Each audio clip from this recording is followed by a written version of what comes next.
Here's a last minute video I thought I'd, bring out there. I've noticed a lot of people doing this. I have a video where I talk about catching old behavior patterns, being aware of them and changing them, right? So it's that saying that old story again. Oh, I feel like this, and it was hell, and you're constantly telling the same story. And when you do that, it's reaffirming to the brain that you're sick and to leave the alarms on. The brain goes, oh, he's in danger. There's bears everywhere. Let's keep those alarms on. Because you keep saying, danger, danger. I feel horrible. This is a nightmare. I'm angry. I hate my life. I've been crying for 2 weeks. Right?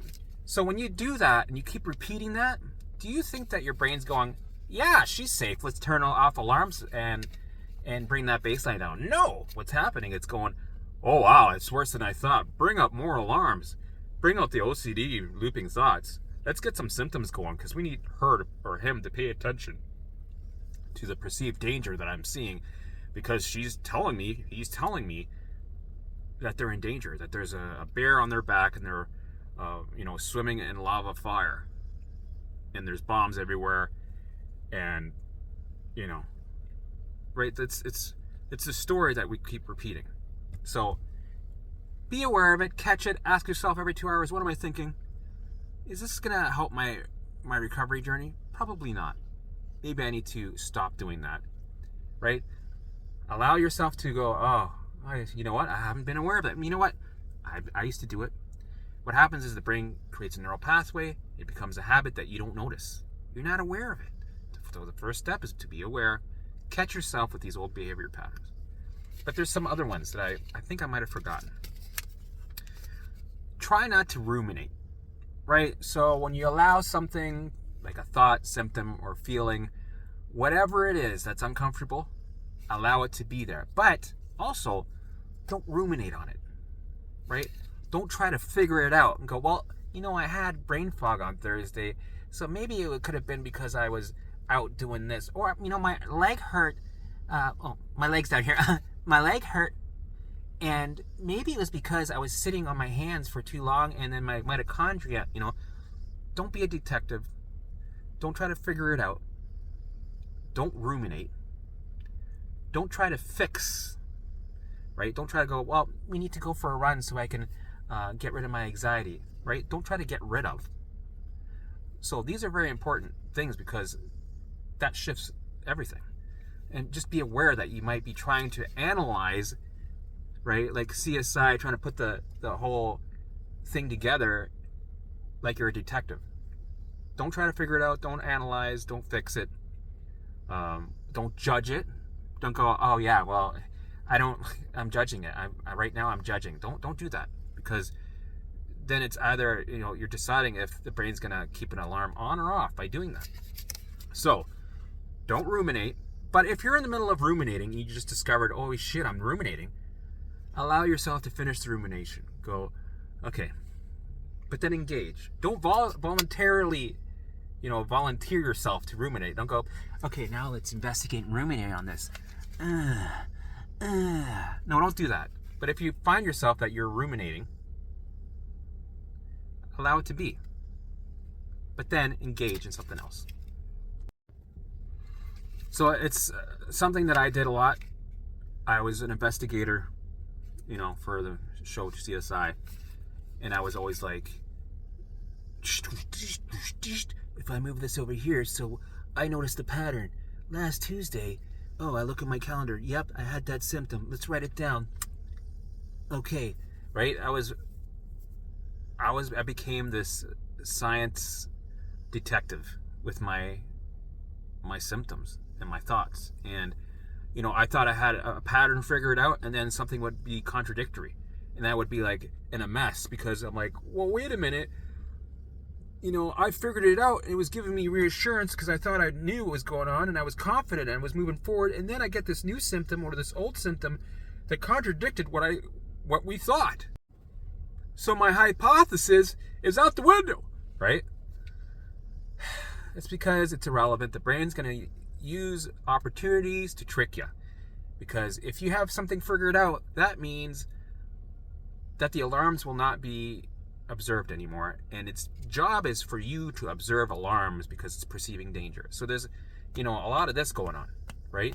But what we're doing is we're inviting things in, and then we're manipulating it and engaging. So we're allowing and then engaging. And we want to turn off alarms. But the brain's like, no, I swear there's a tiger and fire, right? And then we go, no, we're safe. And it goes, all right, right? That's what we want to do. So don't get sucked in, like I did, to being the CSI, investigator about your symptoms. So like I wrote down here, don't ruminate about it. Go, man, I know it's really hard not to ruminate because it's very sticky.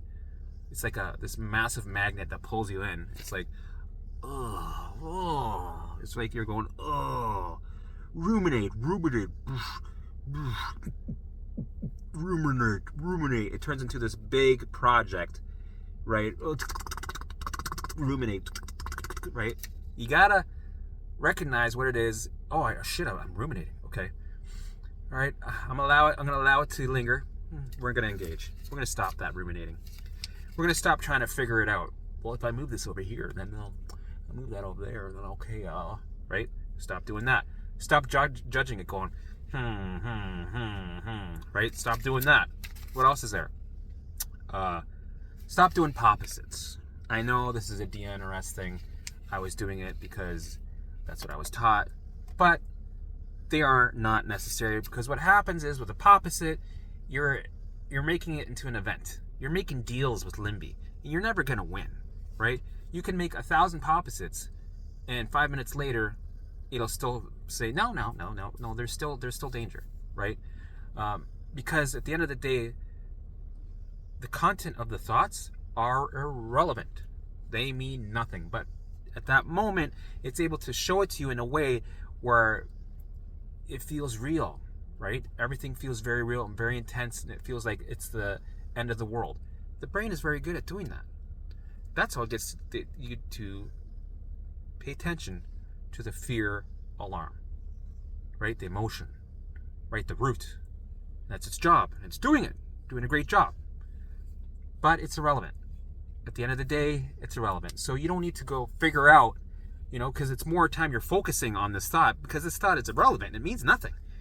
But when they say, do opposite, right? When they say that, what happens is you start going, okay, what's opposite of dying of a heart attack? Let me think. Opposite of dying of a heart attack. Well, then you got to find proof and evidence that you're not going to have a heart attack to make a opposite. So you're going down this rabbit hole of finding proof and reassurance. To a brain that has OCD, you can have all the reassurance in the world that won't matter, right? You just gave it reassurance. You'd be like, here's your reassurance. And it'll go, thank you. And you'll feel good for 5-10 minutes. Guess what? It'll go, no, I'm scared again. No, this is bullshit. No. Alarms on, OCD, everything goes back. It starts to, you start to ruminate, you start to loop again. So all that was for nothing. And you put so much energy into it, and you turned it into a focus event. Don't waste your time on that, because when you do that, your baseline goes up, right? And you're turning alarms on again, because you're fighting with yourself on something that's irrelevant. You're resisting, right? You're doing a opposite. Oh no, I don't like this thought. I don't like it, so I got to make a opposite. So you're doing a lot of resisting. And when you resist, what you resist persists, right? And the brain goes, oh, okay, he's trying to make a deal with me. A deal on what? On this danger over here? Yeah, let's put the alarms on. Stop with the opposites.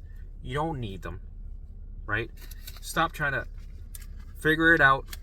Stop trying to judge, analyze. I think that maybe there's a pattern that I saw last Tuesday and this Thursday, because we're in a retrograde right now, right? Technically, since I'm a Taurus and we're in the season of the second moon of the third house of the second window, right? So when you do that, you're just going into that rabbit hole. You're bringing baselines up, alarms stay on. Don't do that. Be aware of it, right? And stop it. Stop ruminating, analyzing, fixing, judging, oppositing. Don't eat it. Stop it. Right? Just know what it is. Just take it for what it is. Oh, it's an alarm. Oh, the thought's irrelevant. It means nothing. Okay, allow that thought to be, but don't get invested in it. Go just be neutral. Go, oh, I don't like that. You can not like that, right? Be scared. Learn to be scared, but don't get sucked into it. Go, oh, okay. All right. Well, allow and engage. And the more you do that, the more you turn off these alarms. These thoughts get dissolved, and we move forward. So I think I'm going to take this. Dog sneezing. I think I'm going to take this video and attach it to behavior patterns in the past. That's Dolly. Hey, Dolly. Do you want me to put the window open? So this will be catching behavior patterns of the past, part D or B. I don't know. I guess I'll find out after I do it.